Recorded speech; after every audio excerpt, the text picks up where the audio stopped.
Hello, everybody. Welcome to the Too Good to Be True podcast. I'm your host, Pascal Mayala. Uh, Game 5 is in the book, and I must say, Game 5, I'm disappointed on one player. Just one player that I'm pretty much disappointed. Um, that is, you know who I'm talking about all the time. If you don't know who I'm talking about, I'll talk about it later. Uh, Great win with OKC, who are 3-2 in the series. Shout out to J Dub J William. What a great performance that he had. That that I will explain it later. SGA had a great performance, and on the other side, the Indiana Pacers, even though they were down, they still fought back, but it wasn't enough.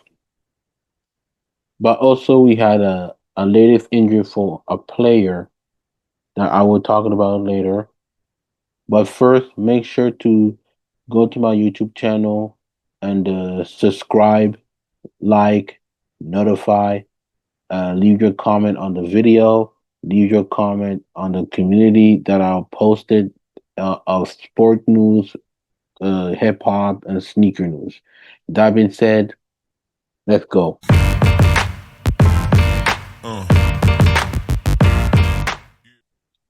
So, like I said, game 5 is in the book.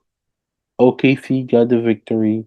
Now let's read the stat um on on the game 5. So let's start with the Indiana Pacers. When I said that one player was disappointed me, it was Tyrese Haliburton, who has 4 points, 7 rebounds, 6 assists, shot for 0-6 and 0-4.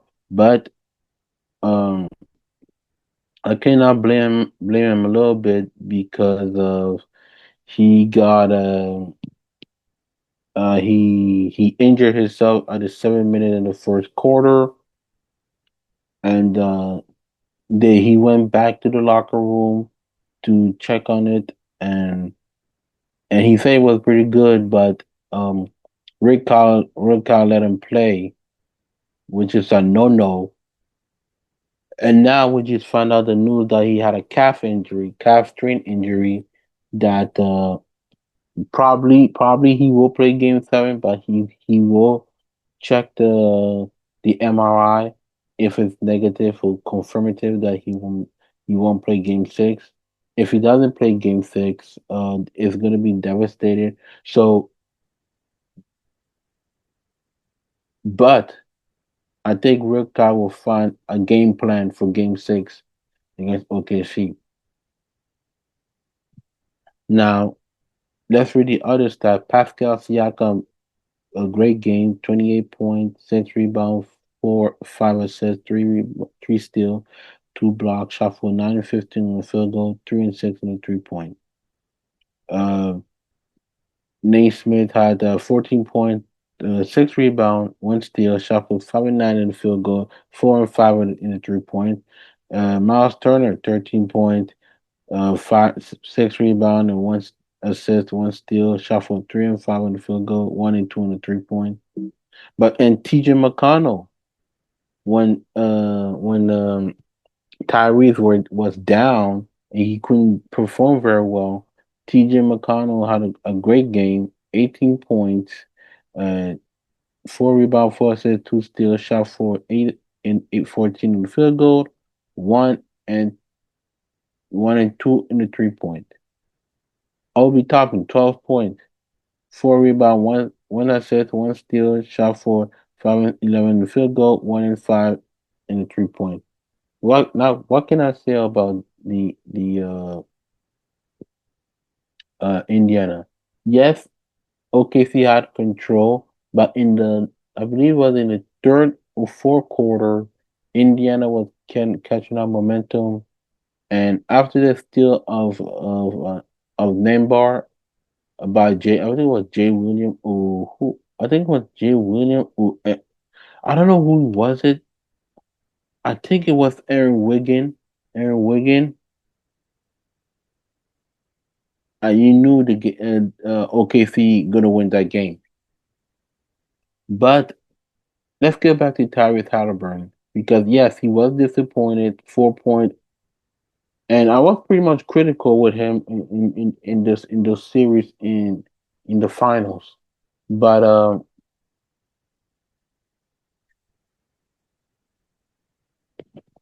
that sorry, I'm bugging.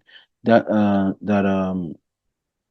Tyrese Haliburton wanted to play because you don't get a moment like this ever in the finals. Maybe it's going to be his one shot in NBA final, probably once, and then probably not going to come back. So I think I understand why he played. But if it's severe and honest, if it's a affirmative that he's injured, that means he could not play game six. I'd rather to rest, then maybe come back next year. But let's hear what Tyrese Haliburton got to say for game after games five after the loss.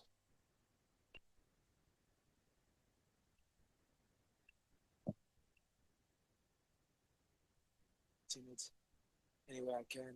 I was not great tonight by any means, but uh, it's not really a thought of mine to not play here. If I can, walk, then I want to play. So, they understand that, and is what it is, and got to be ready to go for Game 6. First round, right? Thought is if we lose, the season's over. So our backs are against the wall. Um, we take pride in playing at home in front of our fans, and our fans are amazing. So we know they're going to come out with a ton of energy.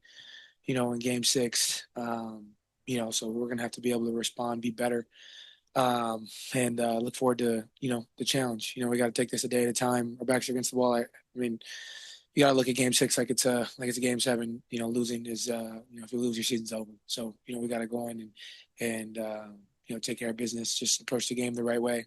See if we get better in film, and be ready to compete. So you heard that game six is like a game seven. So I think I don't want to give my prediction right away, but if game six Tyrese Haliburton can play, that means he could go to a game seven.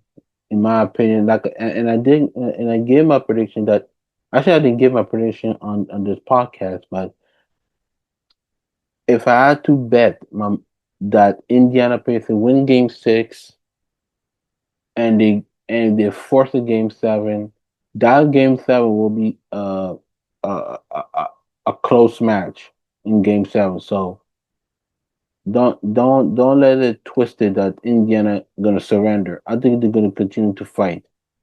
So let's hear a little bit of Rick Carlisle answer. And Rick Carlisle couldn't Let's get listen. the answer to solve that. And part of the problem for them is the issue for Ty Halliburton. What do we know about that? He's not 100%. It's pretty clear. Um, but I don't think he's going to miss the next game. And, we were concerned at halftime, and he insisted on playing. And I thought he made a lot of really good things happen in the second half, but he's not 100%, and there's a lot of guys in this series that aren't. So, um,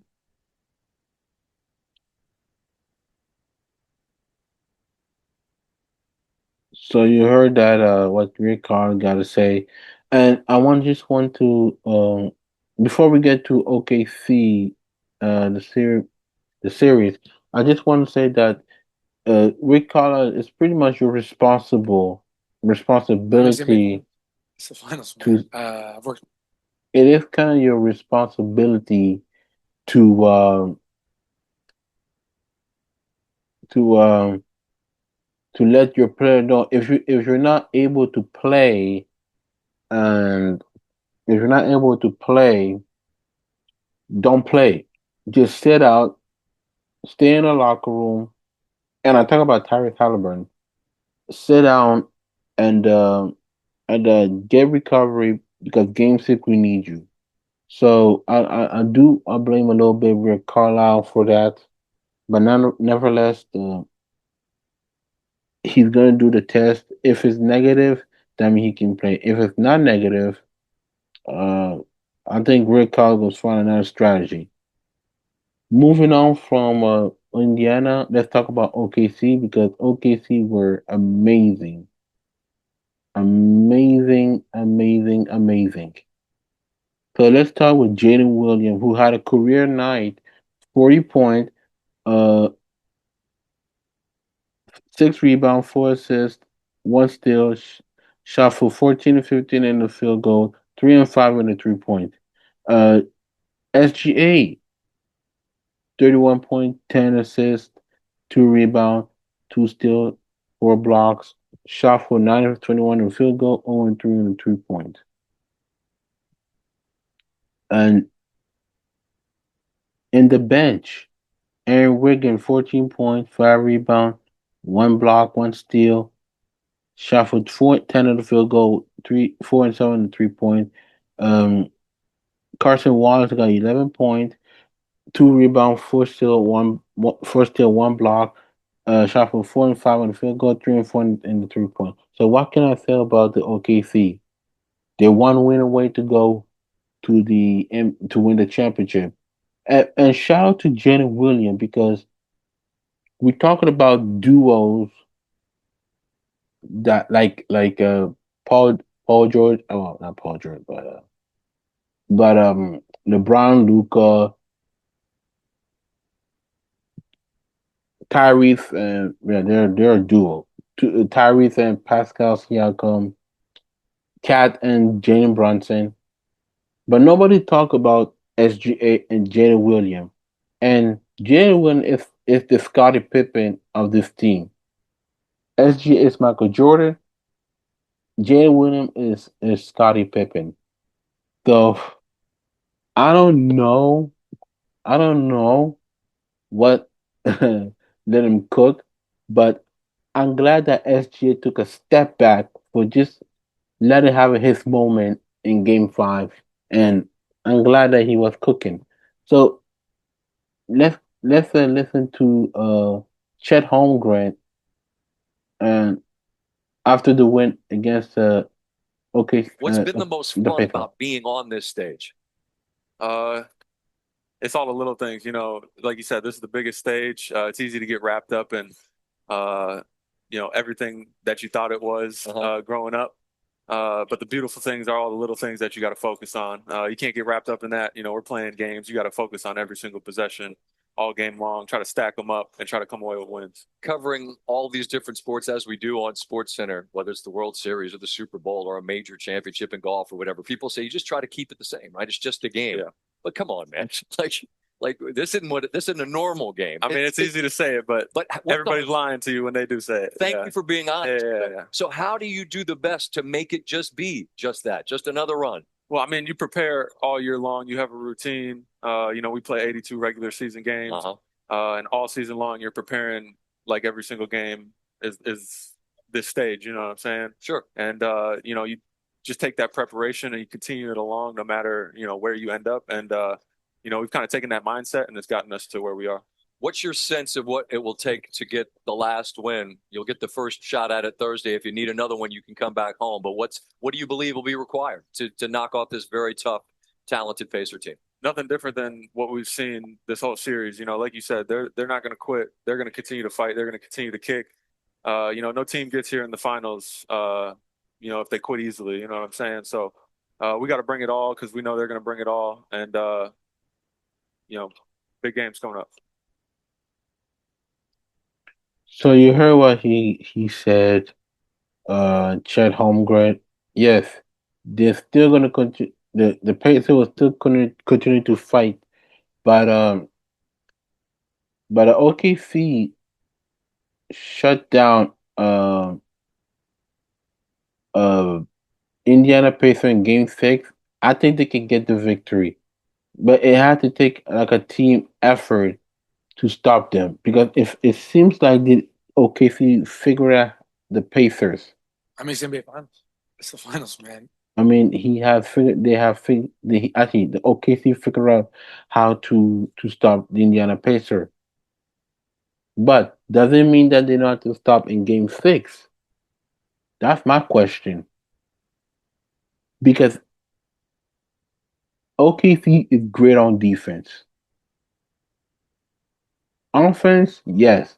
But when it comes also with the strong too. But when it comes to the clutch moment, I don't think OKC have that. Doesn't have that. Indiana Pacer have that. So that's gonna be very interesting for Game 6 in the series. But let's talk about a little bit the team stat a little bit. Let's watch the team stat. So in the field goal, the Pacers have the advantage over OKC in the field goal by 45% over the OKC 43%. And it three in the 3 point, OKC had the advantage over the Pacers, who by the way uh the bench have have more 3 point than the starting five. So, yeah, for example, Jalen Williams shot 3 and 5 on the field goal. Aaron Williams 4 and 7 in the field goal, and Carter Wallace 3 and 4 in the in the, in the 3 point. But in the Pacers side, only one had more 3 point. Is Aaron Naismith. So that's gonna be an issue. That's gonna be an adjustment for the Pacers. Somebody had to shoot more threes. So that's why I've said that 3 point for the Pacers they needed, and their defensive of OKC they needed. But let me give a little bit of not my prediction, my preview for Game 6. OKC continue to do the momentum. They're gonna win the championship. SGA had to continue to perform like what he performed. Jalen Williams also had to perform. Chet Holmgren, even though he's up and down, but his value on defense is very important more than his offense. The bench, they already showed up, so I got nothing to say. But it comes to their leader SGA. He needs to perform very well. He needs to score 30 plus points in Game 6. Also, Jay will need to contribute too. Now, for the Pacer side, for the Pacer, Tyrese Haliburton, he's going to take an MRI, and if we find out if it's affirmative or negative. If it is negative, he got a chance to play Game 6. If he doesn't, and I say the series over, but the Rick Carlisle will find a strategy in Game 6. And if Tyrese cannot go, I think he will start TJ McConnell in this series. So I think TJ McConnell proved that he can score 10 plus points in the bench. So he can prove he's already proven that. And Pascal Siakam gonna have to step up more. Miles Turner is gonna step up more. Nembar is gonna step up more. Naismith is gonna step up more. Obi Toppin is gonna step up more. Benedict Mathurin is gonna step up. Actually, they all have to step up for that they can force a Game 7 in this series. Now that's all for this hoopla of the preview.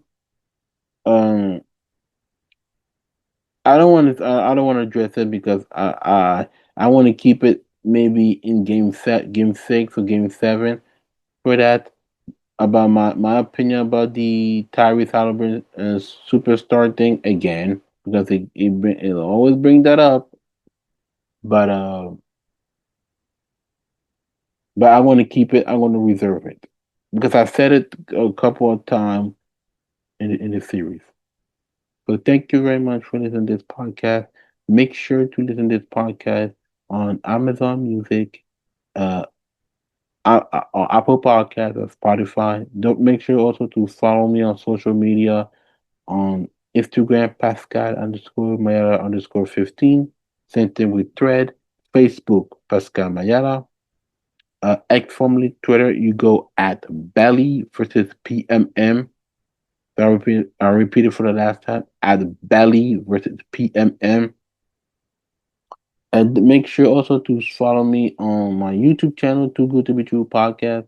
Make sure to subscribe on my podcast, notify, leave your comment on my video, and don't forget also to listen to other my playlists like the Real Talk, the NBA Playoff Edition, and the other NBA Final Edition that I did for this season.